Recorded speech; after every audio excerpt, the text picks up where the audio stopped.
जे काही शेतकरी आहेत त्यांनी केवळ जाऊन आधार ऑथेंटिकेशन करायचं, कुठलाही अर्ज नाही किंवा कुठल्याही प्रकारचे इतर गोष्टींची आवश्यकता नाही। अशा पद्धतीनं ॲग्रीस्टॅक नंबर आणि आधार ऑथेंटिकेशन करून त्यांची खाती नील करायची, अशा प्रकारचं आपण काम हातामध्ये घेतलं होतं। आज जवळपास 5029 कोटी रुपये हा पहिला हप्ता 6,22,207 शेतकऱ्यांच्या खात्यामध्ये गेला आहे आणि ही खाती नील झालेली आहेत। मध्यंतरी काही गैरसमज असे झाले होते की आमच्यावरचं कर्ज जास्ती दिसतंय आणि आमच्या नावावर अप्रूव्ड पैसे कमी आहेत। त्याचं कारण जे काही NPA वर लावलेलं व्याज होतं त्या व्याजामुळे ते जास्त दिसत होतं। बँकांनी ते व्याज रद्द केल्यामुळे आता अकाउंटमधले पैसे आणि शासनाने त्यांच्या अकाउंटला भरलेले पैसे, म्हणजे कर्जाचे पैसे अकाउंटमधले आणि शासनाने भरलेले पैसे हे सारखे असल्यामुळे ही अकाउंट नील झालेली आहेत। आता रोज मोठ्या प्रमाणात ही अकाउंट्स येत आहेत।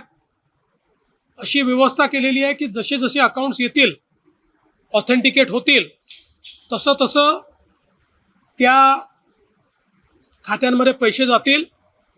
अजूनही म्हणजे जवळपास हे 18-19 लाख अकाउंट जे आहेत याची प्रोसेस चालली आहे। 12 लाख अकाउंट जे आहेत हे बँकांना परत पाठवलेले आहेत, कारण बँकांनी त्यात चुका केलेल्या आहेत।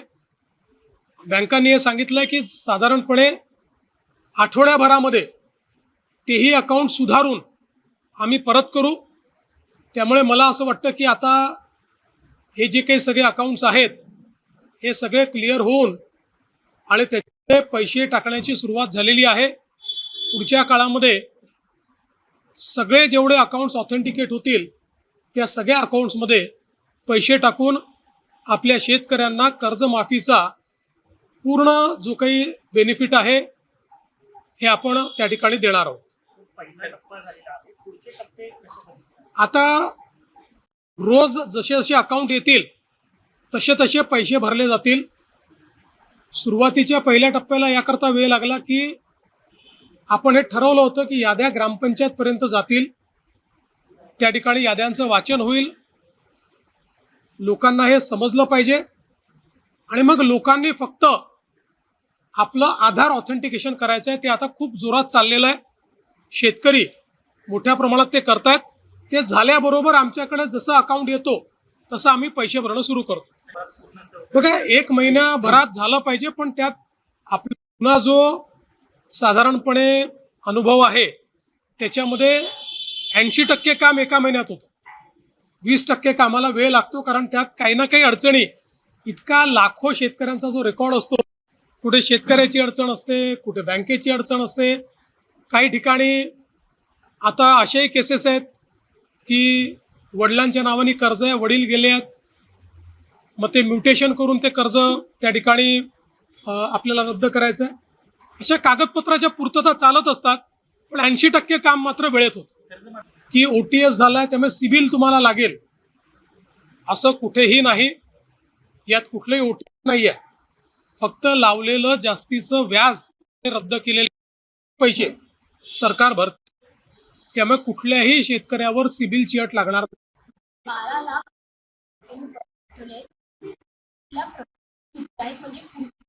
टेक्निक त्रुटी आहेत, ठिकाणी अकाउंट दुबार आलेले आहेत, त्यामुळे ते 2 अकाउंट की 1 अकाउंट हे पाहणार आहे।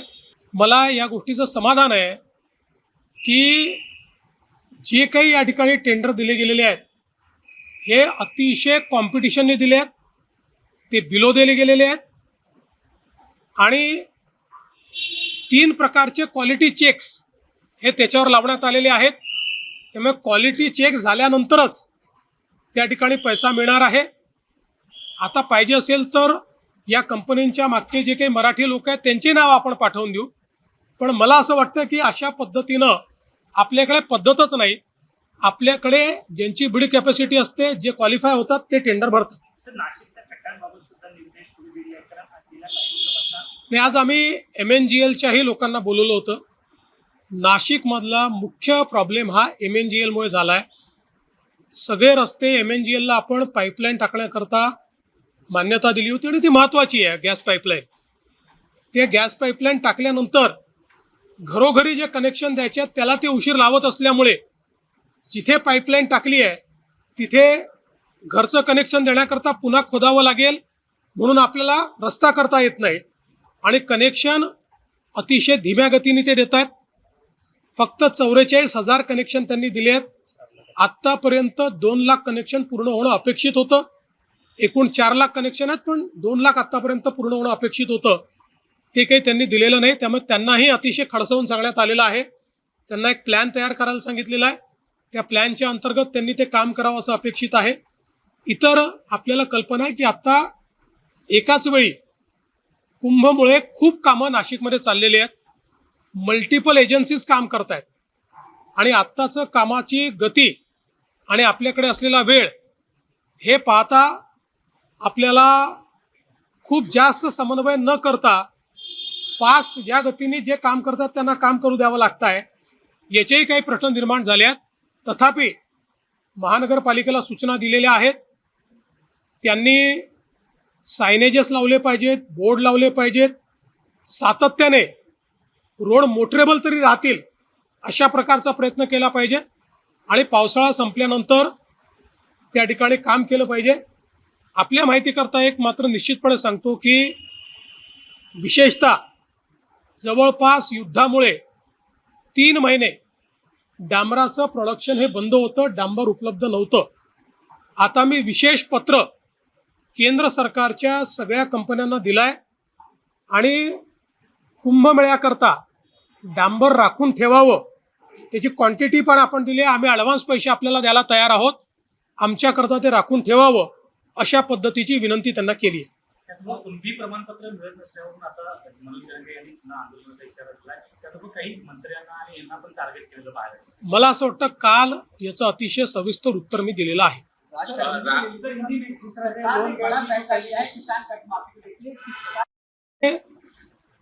एक बहुत अच्छा निर्णय पुण्यश्लोक अहिल्या देवी होळकर कर्ज माफी की योजना हमने घोषित की. इस योजना के तहत हमारी जो पहली लिस्ट आई थी वो करीब 16 लाख किसानों की थी. उस लिस्ट को हमने फील्ड में भेजा, उसमें आधार ऑथेंटिकेशन किया और जिनका आधार ऑथेंटिकेशन हुआ ऐसी पहली लिस्ट करीब 6,22,000 किसानों की, उनके खातों में 5,000 करोड़ से ज़्यादा पैसा आज हमने जमा किया है. और कल से जैसे जैसे आधार ऑथेंटिकेशन होते जाएगा वैसे वैसे किसानों के खातों में पैसा जाएगा. सभी किसानों को कर्ज माफी का फायदा मिले इस प्रकार का हमारा प्रयास है. शेतकरी बांधवांसाठी आनंदाची बातमी, कारण शेतकरी बांधवांच्या खात्यामध्ये हप्ता वितरणासाठी आता 5,000 कोटींची तरतूद ही राज्य सरकारमार्फत करण्यात आलेली आहे. त्यासोबत 11,000 कोटींच्या तरतुदीला सुद्धा मान्यता देण्यात आलेली आहे. ते निधी सुद्धा लवकरच शेतकरी बांधवांच्या खात्यामध्ये वर्ग केला जाणार आहे. परंतु शेतकरी बांधवांना कर्जमाफी द्यायची होती, यासाठी काही निधी अपूर्ण पडत होता. त्यासाठी पुरवणी मागणीमध्ये हा निधी मागवला असून आता तो शेतकरी बांधवांच्या थेट खात्यामध्ये जमा होत आहे. शेतकरी बांधवांसाठी एक महत्त्वपूर्ण बैठक आयोजित करण्यात आली होती, त्यामध्ये हा निर्णय घेण्यात आला. शेतकरी बांधवांचे काही प्रश्न होते ते सुद्धा यामध्ये जाणून घेतले गेले. ज्या शेतकऱ्यांना अजूनही लाभ मिळाला नाही त्यांसाठी सुद्धा ही महत्त्वपूर्ण अपडेट होती. नमूद शेतकरी बांधवांसाठी सुद्धा एक महत्त्वपूर्ण ही अपडेट होती, कारण त्यांच्यासाठी सुद्धा निधी याच निधीमधून वर्ग केला जाणार आहे. त्यासाठी लागणाऱ्या संपूर्ण निधीची सुद्धा तरतूद झालेली आहे. येत्या काही दिवसात शेतकरी बांधवांच्या खात्यामध्ये हे दोघी हप्ते सुद्धा जमा केले जाणार आहेत.